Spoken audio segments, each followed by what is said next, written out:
तो ये कहानी है एक ऐसे जाबाज योद्धा की जिसने कि अपने लाइफ में सब कुछ ऑलमोस्ट अचीव कर लिया था। नेम, फेम और प्यार सब कुछ उसके पास था, लेकिन फिर एक ऐसी काली रात आती है कि सब कुछ बदल जाता है। रातों रात उसके मार्शल वेन्स पूरी तरीके से खराब हो जाते हैं और वो आगे कभी भी मार्शल आर्ट को प्रैक्टिस नहीं कर पाता। जाती हो कि ये सरासर अन्याय है, लेकिन यही सच्चाई थी। हमारा मेन कैरेक्टर ये यूनफे इस चीज को एक्सेप्ट कर चुका था, लेकिन जब उसके मार्शल वेन उसका साथ छोड़ देते हैं तो उसके अपने रिश्ते भी उसका साथ छोड़ने लगते हैं। जिन दोस्तों के साथ वो खेला करता था, जो कभी उसके साथ खड़े रहा करते थे, वो भी अब उसे बुली करना शुरू कर देते थे। उसका प्यार, जिस पर वो अपनी जान से भी ज्यादा भरोसा करता था, वो भी उसे धोखा दे देती है। उसका सेक्ट भी यहाँ बाहरी दुश्मनों के हद पे चढ़ जाता है और अपना मेन कैरेक्टर फिर भी हार नहीं मानता। इसी दौरान उसकी मुलाकात पर्पल सेंट ट्रू मोनार्ट से होती है, जो कि उसे गाइड करता है, जिसके गाइडेंस में ये यूनफे हेवनली एम्परर रियलम को भी अचीव करता है और हिस्ट्री का सबसे यंगेस्ट हेवनली एम्परर बनता है। पर किस्मत वापस से ये यूनफे के साथ खेल खेलती है, जब डिवाइन रेवोल्यूशन के दौरान उस पर छुप के हमला किया जाता है और वो जब अपनी आंखें खोलता है तो वो खुद को उस टाइमलाइन में पाता है जब उसकी लाइफ में सब कुछ बिगड़ने वाला था। वही लोग, वही चेहरे, लेकिन इस बार अपना मेन कैरेक्टर अलग था और अब वो कैसे अपनी पुरानी जिंदगी की नई शुरुआत करता है, ये देखने वाली बात होगी। तो हमें इस वीडियो में एंड तक बने रहना, क्योंकि सीरीज में काफी ज्यादा मजा आने वाला है। तो चलो फिर बिना किसी देर के आज के इस वीडियो को शुरू करते हैं। सो हमें हमारे इस एपिसोड के स्टार्टिंग में हम हमारे मेन कैरेक्टर ये यूनफे को देखते हैं, जो कि डिवाइन रेवोल्यूशन के लिए आगे बढ़ रहा था, क्योंकि 1000 सालों तक अपनी मार्शल आर्ट की प्रैक्टिस करने के बाद अब ये एक गॉड बनने के लिए पूरी तरीके से प्रिपेयर था। और यहाँ पे हमें वो नैरेटर वॉइस भी बताती है कि ये यूनफे बहुत ज्यादा कॉन्फिडेंट था कि वो इस डिवाइन रेवोल्यूशन को फेस करके बहुत ही जल्द गॉड बनने वाला है। यहाँ पे हम देखते हैं कि डिवाइन रेवोल्यूशन भी पूरी तरीके से रेडी हो जाती है। ये यूनफे अपने मन में कहता है कि बस ये आखिरी स्टेप, इसके बाद मैं पूरी तरीके से इनविजिबल बन जाऊंगा, कोई भी मुझे रोक नहीं पाएगा। यहाँ पे वो अपनी पावर्स को प्रिपेयर करता है, साथ ही अपने आसपास प्रोटेक्टिव फॉर्मेशन को भी रेडी करता है, अपनी स्वॉर्ड को निकालता है और पूरी डिटर्मिनेशन के साथ इस डिवाइन रेवोल्यूशन को फेस करने के लिए प्रिपेयर था। इसी के साथ फर्स्ट लाइटनिंग उसकी तरफ बढ़ती है, लेकिन वो यहाँ अपनी स्पिरिचुअल स्वॉर्ड से उसे काउंटर करता है। दूसरी लाइटनिंग बढ़ती है, जिसे कि ये रोकता नहीं बल्कि अपनी बॉडी में आने देता है और कहता है कि क्या बस इतना ही, क्या यही है सो कॉल्ड डिवाइन रेवोल्यूशन जिसके बाद मैं गॉड बन सकता हूँ। ये यूनफे काफी ज्यादा खुश था और तभी थर्ड लाइटनिंग भी उसकी तरफ बढ़ती है, जिसे कि वो एक फॉर्मेशन के जरिए से रोकने की कोशिश करता है। पर तभी एक जायंट सा स्टैम्प और साथ ही एक ब्लू कलर का ड्रैगन भी उसकी तरफ बढ़ता है, जिन्हें रोकने में ये यूनफे की हालत खराब हो जाती है, लेकिन वो कॉन्फिडेंट था कि मैं इन्हें बहुत आसानी से काउंटर कर सकता हूँ और वो ऑलमोस्ट सक्सीड हो भी जाता है। पर तभी 3 लोग यहाँ पे जो कि घात लगाए बैठे थे, वो सेम टाइम पे ही उस पे अटैक करते हैं, जिस वजह से ये यूनफे काफी ज्यादा इंजर्ड हो जाता है। जिसके बाद ये तीनों कहने लगते हैं कि हम तुम्हें कभी भी इस काम में कामयाब होने नहीं देंगे, तुम्हें तो हम मार डालेंगे। जिसके बाद ये तीनों ही यहाँ पर 3 पाम अटैक उसकी तरफ करते हैं, जिनसे जैसे तैसे ये यूनफे अपनी जान बचाता है। पर अगले ही पल वो जो थंडर ड्रैगन था वो भी तेजी से इसकी तरफ बढ़ता है, जिसे देखकर ये यूनफे सील बनाता है, लेकिन अब बहुत देर हो चुकी थी। यहाँ पर इतना बड़ा एक्सप्लोजन होता है कि ये यूनफे की बॉडी एक्सट्रीमली डैमेज होकर जमीन की तरफ गिरने लगती है और वो तीनों बंदे जो कि अपने स्पिरिचुअल फॉर्म में थे, वो उसे मरता हुआ देखकर हंस रहे थे। और ये तीनों ही हेवनली एम्परर रियलम पे थे, जिनके नाम है यूई, तियानलाओ और जुनहू। यहाँ पे उन्हें देखते साथ ही ये यूनफे कहता है कि ओह, तो ये तुम तीनों हो। जिस पे यूई बताने लगती है कि माफ करना, पर हम कुछ नहीं कर सकते, क्योंकि डिवाइन रियलम में गॉड बनने की जो अपॉर्चुनिटीज है ये बहुत ही कम है और उनकी जो तादाद है वो भी लिमिटेड है, इसलिए हम तुम्हें गॉड बनने नहीं दे सकते। अगर तुम इस काम में कामयाब हो जाते हो तो हम तीनों के फ्यूचर में चांसेस बहुत ज्यादा कम हो जाएंगे, या फिर ऐसा भी हो सकता है कि तुम्हारी वजह से हम कभी गॉड्स बन ही ना पाए, इसलिए तुम्हारा मरना तो हर हाल में जरूरी है। जिस पे ये यूनफे भी कहता है कि तुम्हें क्या लगता है कि मैं एक डिवाइन रेवोल्यूशन को पास नहीं कर पाया तो तुम मुझे मार पाओगे? हाँ, लगता है तुम लोग भूल गए हो कि मैं ये यूनफे ही हूँ, यानी कि जिसे लोग नाइन यंग मार्शल गॉड के नाम से भी जानते हैं। ये कहते साथ ही वो यहाँ पर अपने उसी स्पिरिचुअल बॉडी को फॉर्म करता है, जिसे देखते साथ ही इन सभी की हालत खराब होती है और वो लड़की कहती है कि जल्दी भागो, नहीं तो ये अपने साथ हमें भी ले डूबेगा। लेकिन तब तक बहुत देर हो चुकी थी। ये यूनफे अपने दोनों हाथों से इन्हें मसल के रख देता है और अगली ही पल उसकी बॉडी यहाँ पर धीरे धीरे बर्न होते हुए फेड होने लगती है और वो जमीन पर गिरता है और अपनी बीती हुई जिंदगी के बारे में याद करता है कि कैसे उसके मार्शल वेन्स खराब हो गए, उसके दोस्तों ने उसे बुली करना शुरू कर दिया, उसके फादर भी एक बहुत बड़ी ट्रेजेडी का सामना करते हुए मारे गए और भी न जाने क्या क्या। यहाँ पर इन सारी मेमोरीज को याद करते हुए वो अपने यंगर वर्जन को सामने देखता है और कहता है कि मेरी जिंदगी पूरी तरीके से रिग्रेट से भरी हुई है, काश मैं सब कुछ सही कर पाता। इसी के साथ जैसे ही वो अपनी आंखें क्लोज करता है तो हमें अगले ही सीन में दिखाया जाता है कि ये यूनफे अपने यंगर वर्जन में पहुंच जाता है, जहाँ पे उसे किन फेंग नाम का एक बंदा बहुत बुरी तरीके से मार रहा था और कहता है कि तुम्हें समझ नहीं आ रहा, मैंने तुमसे कितनी बार कहा है कि मैं जो कहूँ तुम्हें वो करना है, नहीं तो मैं तुम्हारी एक साथ दोनों टांगे तोड़ दूंगा। यहाँ पे हमें बताया जाता है कि ये बंदा असल में बॉडी टेम्परिंग के 3rd स्टेज पे है। यहाँ पे सभी लोग यूनफे का मजाक उड़ा रहे थे, तभी यूनफे जब यहाँ इस बंदे को देखता है तो वो कहता है कि आखिर तुम अब तक जिंदा कैसे हो, जिसपे इस बंदे को गुस्सा आता है। पर तभी ये यूनफे अपनी कॉन्शियसनेस में देखता है कि वो अभी भी बिल्कुल सही सलामत है, इवन कि उसके जो मेरिडियंस है वो भी ब्रेक नहीं हुए थे, जिस वजह से वो समझ जाता है कि वो अपने पुराने टाइम लाइन में रिबॉर्न हुआ है। यहाँ पे वो अपने नए मेरिडियंस को भी ओपन करता है, जिस वजह से इसकी पावर भी अब इंक्रीज होने लगती है। कि तभी यहाँ पर हम जोमो को देखते हैं जो कि किन फेंग से कहता है कि एक बात कान खोल के सुन लो, चाहे जो हो जाए तुम यूनफे को कुछ नहीं कर सकते। ये देखकर जो किन फेंग है वो कहता है कि ओह तो ऐसी बात है, लगता है कि तुम्हें मरने की बहुत ज्यादा जल्दी है, तो चलो मैं तुम्हारी इस इच्छा को पूरी करता हूँ। ये कहते साथ ही वो मुक्के को टाइट करता है और सीधा अपना फिस्ट अटैक जोमो की तरफ बढ़ा देता है, जिसे देखते साथ ही सभी की चीख निकल जाती है। पर तभी अगले ही पल हम देखते हैं कि यूनफे ने इसके फिस्ट अटैक को रोक लिया था और वो इसके हाथ को मरोड़ते हुए कहने लगता है कि अगर मुझसे उलझने की कोशिश करोगे तो तुम्हारा यही हाल होगा। जिसके बाद वो अपने पावर्स को इकट्ठा करता है और घुमा के वो चाटा मारता है ना कि इसे फ्लाइंग जेट बना देता है। सभी के मुंह खुले के खुले रह जाते हैं और एक फनी सीन हम देखते हैं कि जो पुराना वाला ये यूनफे था, यानी कि जिसने हजारों सालों तक मार्शल आर्ट को प्रैक्टिस किया था, वो अब यहाँ पे इसकी बॉडी से बाहर निकलता है और एक बहुत ही कूल सा इंट्रो देता है और कहता है कि हाँ जी दोस्तों, जो तुम देख रहे हो वो सच है, मैं हेवनली एम्परर ये यूनफे असल में रिबॉर्न हुआ हूँ। और अगर तुम लोग मुझसे ये जानना चाहते हो कि रिबॉर्न होने के बाद कैसा लगता है तो मुझे बताने दो कि कैसा लगता है। कि तभी वो यहाँ पर बहुत ईगल सा फेस बना कर कहता है कि यार बहुत अच्छा लगता है। जिसके बाद वो अपने मुक्के को टाइट करते हुए किन फेंग के फेस पे जड़ देता है। यहाँ पे हम देखते हैं कि ये यूनफे की पावर को देखते साथ ही सभी लोग शॉक्ड हो जाते हैं और फिर वो जोमो के पास जाकर कहने लगता है कि माफ करना दोस्त, मुझे थोड़ी देर हो गई और चिंता मत करो, आज के बाद तुम्हें यहाँ पर कोई भी बुली नहीं करेगा। इसी के साथ वो यहाँ से उसे उठा के ले जाता है और जोमो कहता है कि एक बात बताओ, क्या तुम्हारे 5 मेरिडियंस ठीक हो गए? जिस पर वो कोई खास जवाब नहीं देता। कि तभी यहाँ पर एक लड़की जिसका नाम शी श्याओ दी है वो आ जाती है और कहती है कि आखिर तुम्हारी हिम्मत कैसी हुई किन फैमिली के साथ ये सब कुछ करने की। अब यहाँ पे इसे देखते साथ ही यूनफे को याद आ जाता है कि ये वही है कि जिसने उसे ठुकरा दिया था और उसे बहुत ज्यादा जलील भी किया था और कहा था कि तुम्हारे जैसा इंसान जिसके पास टैलेंट ही नहीं वो मेरे लायक ही नहीं। इसी के साथ यहाँ पे हम देखते हैं कि ये यूनफे को सारी बातें याद आ जाती है और वो कहने लगता है कि मैं जानता हूँ कि इसके बाद क्या होने वाला है। कि तभी वो लड़की है उसके तरफ एक अग्रीमेंट पेपर को थ्रो करती है और यहाँ बिना उसे देखे ही जो यूनफे होता है वो कहता है कि श्याओ दी, मैं जानता हूँ कि तुम यहाँ पर मेरे साथ एंगेजमेंट को तोड़ने के लिए आई हो। जिस पे वो कहती है कि और क्या, मुझे लगा था कि तुम कोई जीनियस हो, इसी वजह से तुम्हारी फैमिली के साथ मेरे फैमिली ने हमारे इस शादी को अरेंज किया था, लेकिन किसे पता था कि रातों रात तुम्हारी तकदीर बदल जाएगी, तुम एक फेलियर निकलोगे। तो भला मैं एक फेलियर के साथ पूरी जिंदगी कैसे बिता सकती हूँ? यूनफे कोई जवाब नहीं देता है, बस हंसता है और इसकी बकवास सुनते रहता है। जिसके बाद वो कहती है कि अब क्योंकि तुम्हारे मेरिडियंस पूरी तरीके से बेकार हो चुके हैं, तुम एक यूजलेस हो चुके हो, लेकिन मैं फिर भी तुम्हें एक मौका देती हूँ। मैं तुम्हें मौका दे रही हूँ कि तुम खुद ही इस शादी को तोड़ दो और अगर तुम ऐसा नहीं करते तो मैं, जिस पे यूनफे कहता है कि हाँ अगर मैं ऐसा नहीं करता हूँ तो तुम अपने लवर किन फेंग के जरिए से मेरे पैर तोड़वाओगी, यही ना? यहाँ पे ये सुनते साथ ही वो शॉक्ड थी। पर तभी वो कहती है कि आखिर तुम्हारी हिम्मत कैसी है मेरे ऊपर इतना बड़ा इल्जाम लगाने की, और वो अपने लोगों से इस पे अटैक करवाती है। लेकिन यूनफे अपने पैर को पटकते साथ ही इन सभी के अटैक को डिस्ट्रॉय कर देता है। जो देख कर यहाँ पे वो लड़की कहती है कि ऐसा नहीं हो सकता, तुम्हारे जैसे कल्टिवेटर जिसके मेरिडियन से डिस्ट्रॉय हो गए हूँ, भला वो इस अटैक को कैसे रोक सकता है? अब यहाँ पे सभी लोग हैरान थे। कि तभी वो अपने पावर्स को एक्टिवेट करते हुए उसके पास से उसका नेकलेस ले लेता है, जो देखकर सभी हंसते हैं और यूनफे कहता है कि माफ करना है कि तुम्हें डिसअपॉइंट किया। कि तभी सभी लोग इसके ऊपर हंसने लगते हैं, जो देखकर शी श्याओ दी का चेहरा उतर जाता है। वो गुस्से के साथ कहती है कि आखिर तुम्हारी हिम्मत कैसी है मेरे जैसी एक लड़की को ह्यूमिलिएट करने की, आखिर तुम खुद को समझती क्या हो? जिस पर वो उस लॉकेट को उसकी तरफ थ्रो करता है, साथ ही वो जो अग्रीमेंट पेपर था उस पर वो साइन भी कर देता है और इसकी तरफ फेंकते हुए कहता है कि आज से तुम्हारा मेरा जो भी ताल्लुक था वो खत्म। सही मायने में तुम किन फेंग जैसा लड़का ही डिजर्व करती हो, जो कि 1 नंबर का ठरकी है और 2 नंबर के काम में ये शामिल रहता है और जो कि फैमिली के नाम पर एक धब्बा है। यहाँ पर हम देखते हैं कि जब वो लड़की उस डाइवोर्स पेपर को देखती है तो वो कहती है कि क्या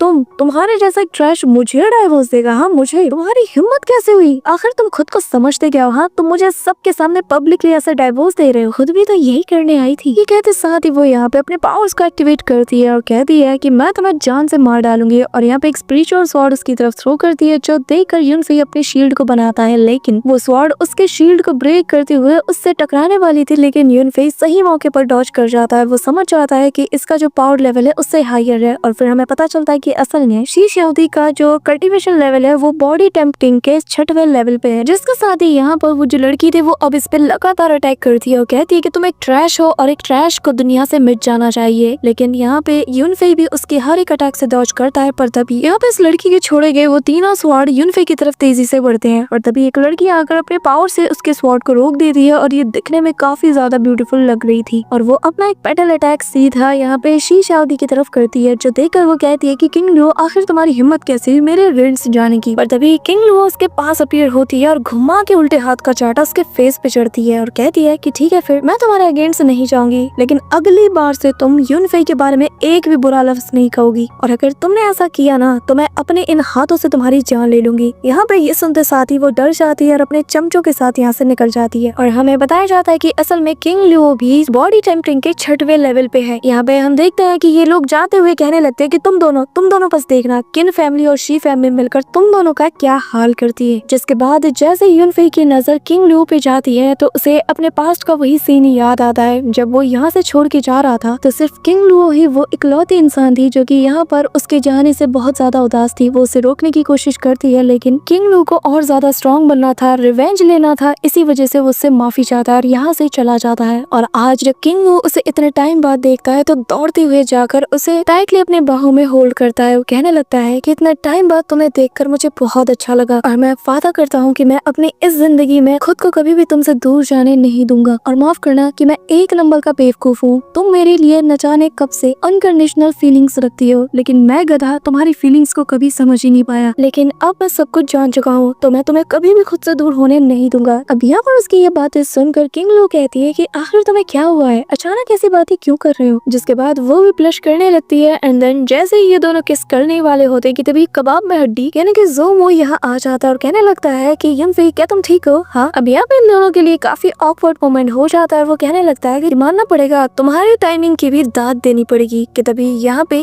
किंग लुओ उसे एक बॉटल देती है और कहती है कि ये मेरी फैमिली की बहुत ही सीक्रेट व्हाइट जेट प्योरिफिकेशन पिल है, और कहती है कि यूनफेई इन्हें यूज करो और जल्द से जल्द खुद को हील करो। ये कहते साथ ही वो यहाँ से चली जाती है। कि तभी ज़ोमो भी कहता है कि यूनफेई तुम्हें जल्द से जल्द स्ट्रॉन्ग बनना ही होगा, क्योंकि शू फैमिली और जो किन फैमिली है ये लोग तुमसे बदला लेने जरूर आएंगे। चिंता मत करो, तुम्हारी कल्टीवेशन को इंक्रीज करने में मैं तुम्हारी पूरी मदद करूंगा। यहाँ पे उसकी ये बात सुनकर जो यूनफेई है उसे काफी ज्यादा अच्छा लगता है। वो कहता है कि चिंता मत करो, इस बार मैं ये फैमिली के जो दुश्मन है उन्हें पनपने नहीं दूंगा। मुझे मेरी ताकत को इंक्रीज करना होगा और मैं जानता हूँ कि ये कैसे करना है। और कहता है कि फिलहाल के लिए तुम मेरा यहाँ पे इंतजार करो, मैं बहुत ही जल्द वापस आऊंगा। यहाँ से यूनफेई निकल जाता है और हवा में जंप करते हुए यहाँ से दूर जाने लगता है और कहता है कि मैं इस बार सारे बदले ले लूंगा, क्योंकि मैं समझ चुका हूँ कि अगर मैं रिबॉर्न हुआ हूँ तो वो बस इसीलिए ताकि जो मेरे अंदर रिग्रेट्स है मेरी पास्ट लाइफ के लिए मैं उन सभी को दूर कर सकूं। कि तभी वो जमीन पे जा गिरता है और कहता है कि अरे यार, मैं तो भूल ही गया था कि मैं उड़ ही नहीं सकता। इसी दौरान सीन शिफ्ट होता है और हम शी फैमिली के अंदर उसी लड़की को देखते हैं, जहाँ पर वो अपने फादर के सामने रोना धोना शुरू कर देती है और कहती है कि फादर, आपको मेरा बदला लेना ही होगा। उस यूनफेई के बच्चे ने मुझे ऐसे पब्लिकली डाइवोर्स दिया। ये सुनकर उसके फादर को भी काफी गुस्सा आता है और वो कहता है कि अच्छा, उस ट्रैश की इतनी हिम्मत कि वो शी फैमिली की ऐसी इंसल्ट करे। मेरी बच्ची, तुम चिंता मत करो, वो यूजलेस, भले ही उसकी स्ट्रेंथ रिकवर क्यों ना हो गई हो, लेकिन सिर्फ हम ही नहीं जो कि उसे मरा हुआ देखना चाहते हैं। जिस पे शी शाओदी कहती है कि फादर, आपके कहने का मतलब ये है कि क्या किन फैमिली भी इसमें हमारा साथ देगी? जिस पे उसका फादर स्माइल करता है और उसके फादर का नाम असल में शी तियान युआन है, जो कि अर्थ की लेवल के मिड स्टेज पे है। और उसका फादर कहता है कि मेरी बच्ची, तुम समझदार हो लेकिन इतनी भी नहीं। असल में जो दूसरी फैमिली है जो कि यूनफेई को मरा हुआ देखना चाहते हैं वो और कोई नहीं बल्कि उसकी अपनी ये फैमिली है। इसी के साथ हम यूनफेई को देखते हैं जो कि वॉशरूम के अंदर बैठा हुआ था और वो कहने लगता है कि यार, मैं अभी भी यकीन नहीं कर पा रहा कि मैं रिबॉर्न हुआ, लेकिन ये हुआ कैसे? क्या ये उस 9 यांग स्क्रप्चर की वजह से हुआ है? जिसके बाद वो उसी 9 यांग स्क्रप्चर को परफॉर्म करता है और कहने लगता है कि जैसा कि मैंने एक्सपेक्ट किया था, अभी भी 9 यांग स्क्रप्चर और हेवन एंड अर्थ की पावर मेरे अंदर एग्जिस्ट करती है, लेकिन जो मेरी फिजिकल स्ट्रेंथ है वो अभी भी बॉडी रिफाइनिंग यानी कि बॉडी टेम्पटिंग के बस 3rd लेवल पे है और बॉडी इतनी वीक है इसी वजह से मैं सोल पावर को कम्प्लीटली यूज भी नहीं कर सकता और मुझे लगता है कि फ्यूचर में मुझे दूसरे वर्ल्ड में भी ट्रैवल करना ही होगा, वरना मैं कभी भी इस पावर को ऐसी कमजोर बॉडी के साथ तो कंट्रोल नहीं कर सकता कि तभी वो यहाँ पर वापस से स्क्रप्चर को परफॉर्म करता है और कंट्रोल करने की कोशिश करता है। लेकिन यहाँ पर इतना बड़ा धमाका होता है कि बेचारा जो दूसरा बंदा पास में ही बैठ के अपना काम कर रहा था, इस धमाके की वजह से वो पूरी तरीके से एक्सपोज हो जाता है और वो डर के मारे कहने लगता है कि भूत, यहाँ पे कोई भूत आ चुका है।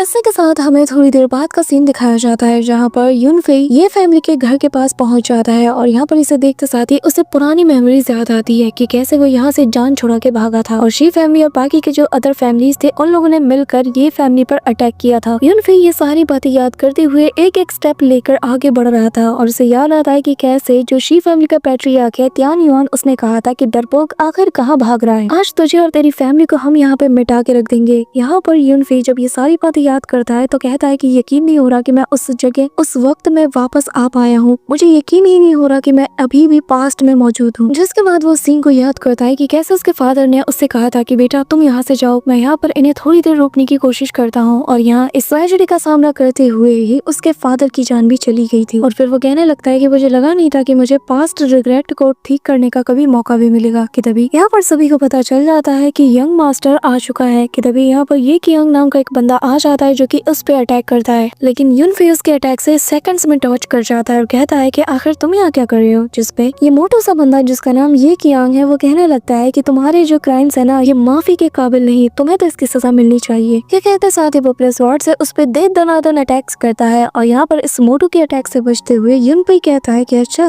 मैंने और कोई क्राइम किया है तो जरा बताओ कि आखिर मैंने कौन सा क्राइम किया है कि जिसके चलते तुम यहाँ पर मुझ पे तलवार उठा रहे हो। जिसपे वो कहता है कि तुमने किन फेंग पे हाथ उठाने की कोशिश की है और मैं सिस्टर शाओदी के बिहाफ में तुमसे फाइट करने आया हूँ। यहाँ पर ये कहता साथ ही वो बार बार उस पर अटैक करता है, लेकिन यूनफेई उसे एक सिंगल अटैक से ही दूर फेंक देता है और फिर वो उसके करीब जाता है और कहने लगता है कि तुमने यहाँ पर मुझ पे जो अटैक्स किए हैं वो सभी मुझे मारने के लिए थे और तुम इसे जजमेंट कहते हो। हाँ, फिर वो घुमा के उसके चेहरे पे 2-4 चमाट लगाता है जिससे इस मोटू की गाल लाल हो जाते हैं और वो डर के मारे कहता है कि नहीं, तुम तो इस लेवल पे थे ही नहीं, तुम बॉडी रिफाइनिंग के 3rd लेवल पे कब से पहुंच गए। पर कोई बात नहीं, एक बार मैं तुम्हें हरा दूं, तुम्हें यहाँ पर मार दूं तो फिर मेरा भाई ये फैमिली की सारी कमान संभाल लेगा। ये कहते साथ ही वो हवा में जंप करता है और अपने जायंट से पैर से उसे कुचलने की कोशिश करते हुए कहता है कि अब तुम मरने वाले हो और जोर जोर से हंसता है। कि तभी यहाँ पर जैसी वो स्ट्राइक यूनफेई से हिट होने वाली थी कि तभी वो सेकंड्स में उसके ऊपर आ जाता है और घुमा के एक मुक्का जड़ता है और उसे जमीन पे लेटा देता है। जिसके साथ ही यहाँ पे हम देखते हैं कि एक दूसरा बंदा आ जाता है और वो इमीडिएटली उस पर पाम अटैक करते हुए कहता है कि फिर तुम्हारी हिम्मत कैसे हुई यहाँ पर मुसीबत पैदा करने की। फिर हम देखते हैं कि इस बंदे का नाम यानी कि इस ओल्ड मैन का नाम होता है ये जोंगयान और ये कल्टीवेशन के अर्थ रियलम के अर्ली स्टेज पे है। और जैसे ये ओल्ड मैन अपनी नजर उस मोटे से बंदे पे दौड़ाता है तो कहने लगता है कि अच्छा तुम जैसे ट्रैश की इतनी हिम्मत कि तुम फैमिली के दूसरे मेंबर पर हाथ उठाओ। हाँ, यूनफेई जैसे ही इस एल्डर को देखता है उसकी आंखों में खून दौड़ जाता है और वो कहता है कि अच्छा तो ये तुम ही हो। कि तभी उसे पास्ट का वो सीन याद आता है जहाँ पर यूनफेई के सामने इस एल्डर ने उसके बाकी के साथियों को मारा था। ये सुनते साथ ही ये एल्डर कहता है कि क्या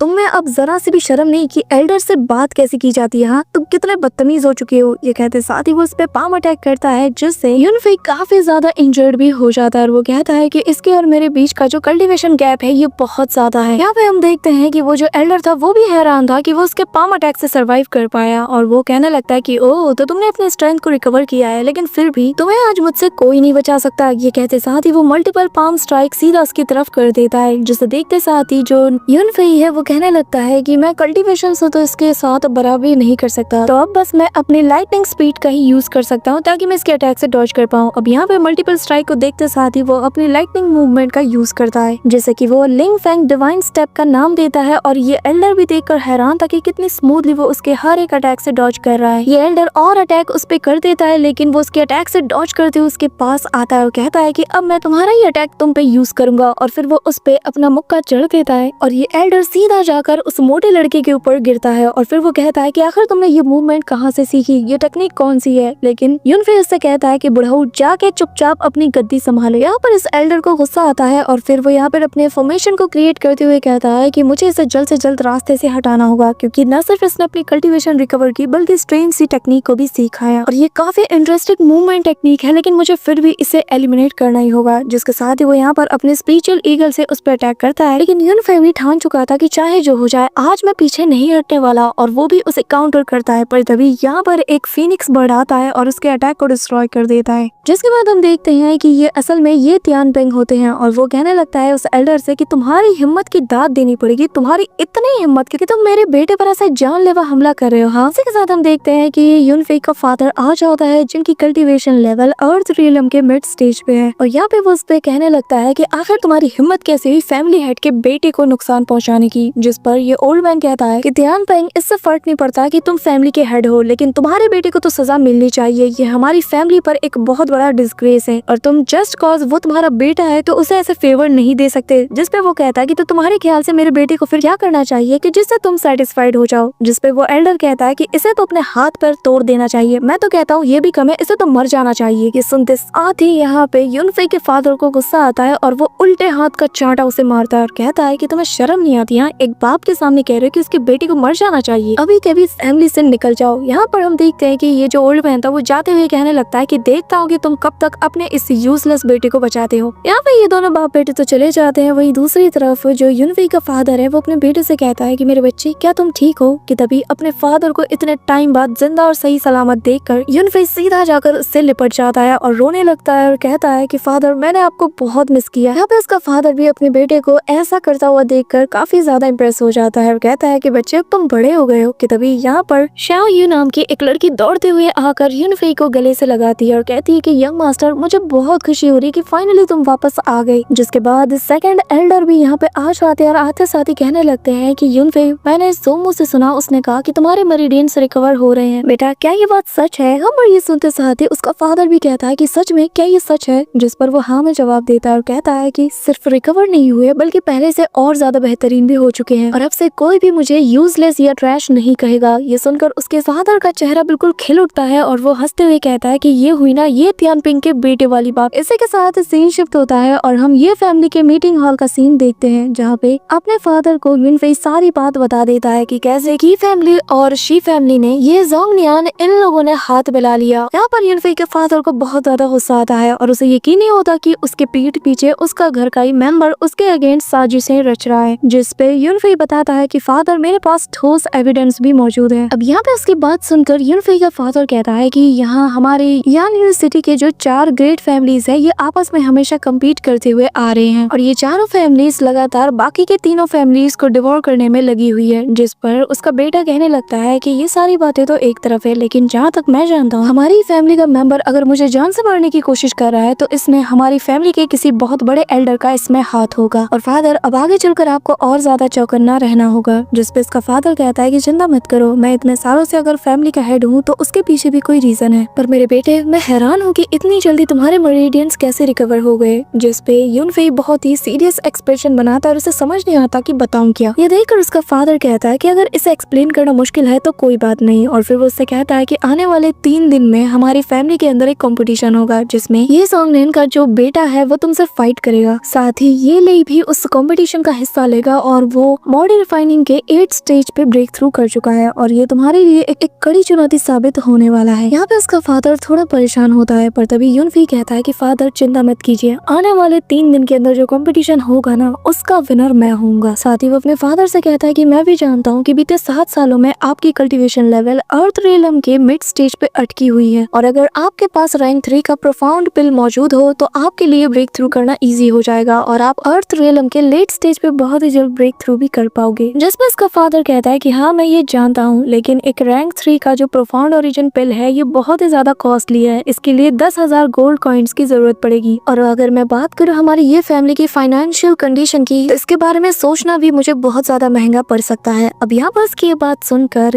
यूनफे कहता है कि फादर मुझे बस ये बताइए कि मुझे सबसे ज्यादा रेयर और सबसे ज्यादा हाईएस्ट क्वालिटी के जो हर्ब्स है वो युआन सिटी में कहाँ मिलेंगे। जिस पे इसका फादर कहता है कि फिर तो वो लिंगजन पवेलियन के पास होगा, और भले ही इनके पास बहुत से ट्रेजर्स हो लेकिन इनकी जो ओनर है ना इस शॉप की यानी कि इस पवेलियन की तो वो बहुत ही ज्यादा टफ है, उसके साथ डील करना तो और ज्यादा मुश्किल है क्योंकि उसे ब्यूटी ब्लेड के नाम से भी जाना जाता है। यहाँ पर ये सुनते साथ ही जो यूनफे है वो कहता है कि चिंता मत कीजिए मैं संभाल लूंगा, और फिर वो उसी पवेलियन में पहुंच जाता है जहाँ पे एक सर्वेंट आकर उससे कहती है कि यंग मास्टर क्या आप कुछ परचेस करना चाहोगे। जिसपे वो कहता है कि नहीं, असल में मैं तो यहाँ पर एक पिल फॉर्मूला को सेल करना चाहता हूँ। जो सुनकर वो लड़की भी थोड़ी हैरान थी कि तभी वो कहती है कि हमारी जो एल्केमी मास्टर है उनका आपको इंतजार करना पड़ेगा, एक बार वो उस फॉर्मूले को एग्जामिन कर ले, उसके बाद हम इस पे बात कर सकते हैं। तो वो उस एल्केमी मास्टर यानी कि मास्टर लू का रास्ता दिखाती है और कहती है कि वो आपको इस डायरेक्शन में मिल जाएंगे। यून फेई जाता है, फॉर्मूला दिखाता है और जैसे ही ये मास्टर लू उस फॉर्मूले को देखता है तो वो कहता है कि ये तो पूरी तरीके से बकवास है, आखिर तुम हो कौन। कि तभी जैसे ही उसके चेहरे की तरफ देखता है उसे याद आ जाता है और वो कहता है कि अच्छा तो तुम ये फैमिली के वही ट्रैश हो। यहाँ पे मास्टर लू दान उसका मजाक उड़ाते हुए कहता है कि ये कोई पिल नहीं बल्कि ये तो एक पॉइजन है, और यहाँ पे अपने बाकी के लोगों से ऑर्डर देते हुए कहता है कि इसे अभी के अभी यहाँ से धक्के मार के निकाल दो। ये देखकर यून फेई हंसते हुए कहता है कि भला कब से लिंगजन पवेलियन को लू फैमिली का बंदा रिप्रेजेंट करने लगा। जिस पर लू दान कहता है कि हाँ आज से मैं यहाँ का इंचार्ज हूँ और मैं तुम्हें टारगेट कर रहा हूँ, तुम्हें समझे। यहाँ पे ये सुनते साथ ही यून फेई उसे एक थप्पड़ लगाता है जिससे वो काफी दूर जाके गिरता है और फिर कहता है कि तुम खुद को यहाँ के अल्केमिस्ट मास्टर कहते हो लेकिन तुम एक लो ग्रेड के पिल फॉर्मूला को भी पहचान नहीं पा रहे, आखिर किस लेवल के तुम अल्केमिस्ट मास्टर हो। लगता है कि इस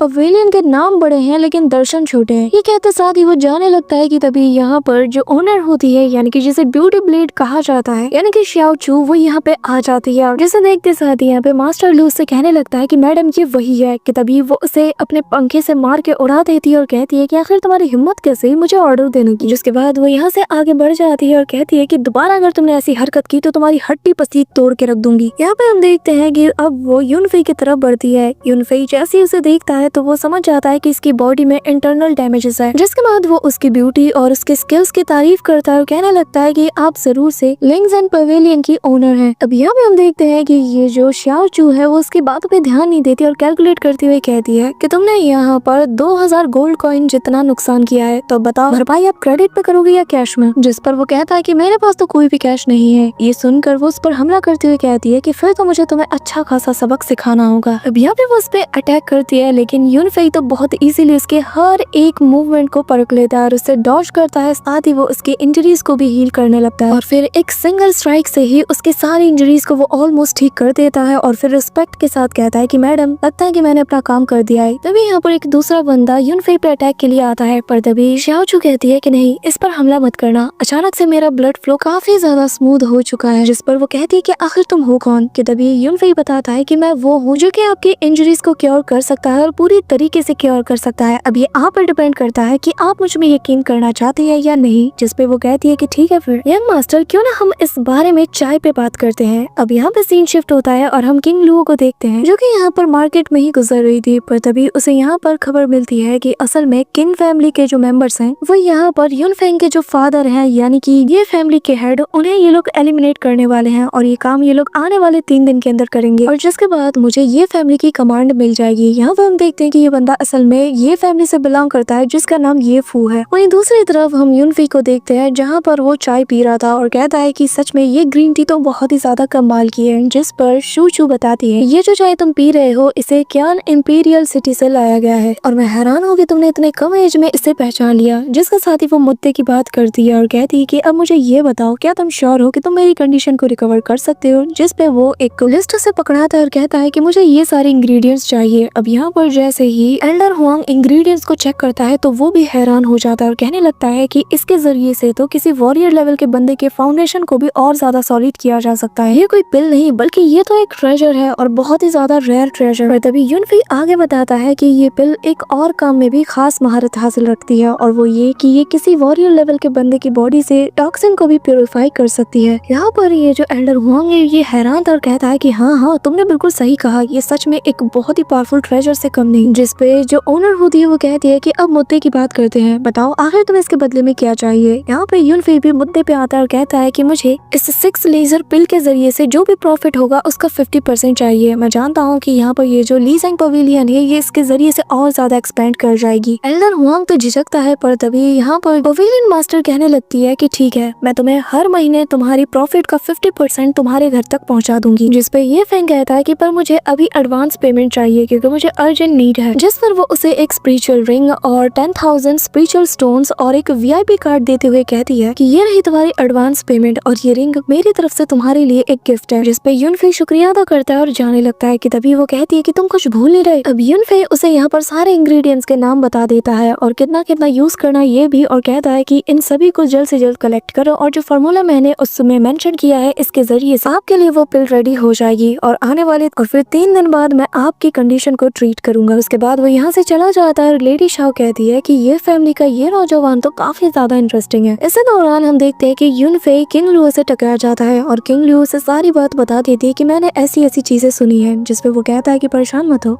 मैं इन सब के बारे में ऑलरेडी जानता हूँ। कि तभी वो उसे एक पर्पल पिल देते हुए कहती है कि मैं असल में तुम्हें ये देने आई थी। यहाँ पर वो उसके हाथ को पकड़ लेता है और मन में कहता है कि मैंने अपनी पास्ट लाइफ में तुम्हें कितना ज्यादा इग्नोर किया, पर तुम शुरू से ही मेरी कितनी ज्यादा केयर करती आई हो। कि तभी यहाँ पर हम देखते हैं कि किंग लियो की जो ग्रैनी होती है वो आकर यून फे पे हमला करने की कोशिश करती है, लेकिन किंग लियो बताती है कि ग्रैनी प्लीज ऐसा मत कीजिए, मैं इसे जानती हूँ। जिस पर यून फे कहता है कि किंग लियो तुम्हारा शुक्रिया, पर अब मुझे निकलना होगा, मुझे उस टूर्नामेंट की तैयारी भी करनी है। जिस पर किंग लियो कहती है कि मैं तुम्हारा इंतजार करूंगी। अब यहाँ पर ग्रैनी इनके बीच का रिलेशन देखकर सब कुछ समझ जाती है। वहीं दूसरी तरफ हम शाओई को देखते हैं, जहाँ पर वो एक अजीब टाइप के इंग्रेडिएंट्स को बना रही थी और कह रही थी कि टूर्नामेंट में मुझे भी अपने स्किल्स को दिखाना होगा। अब यहाँ पे वो न जाने क्या क्या डालती है कि तभी पीछे से एक बंदा आकर उसे पकड़ लेता है और वो बंदा कहता है कि चलो देखते हैं कि अब यून फे कैसे जीतता है। So that's it for today guys. I hope कि तुम सबको आज की वीडियो काफी ज्यादा पसंद आई होगी। अगर हाँ तो वीडियो को लाइक करना, चैनल पे नए हो तो सब्सक्राइब करना। तो मिलते हैं नेक्स्ट वीडियो में, तब तक के लिए बाय।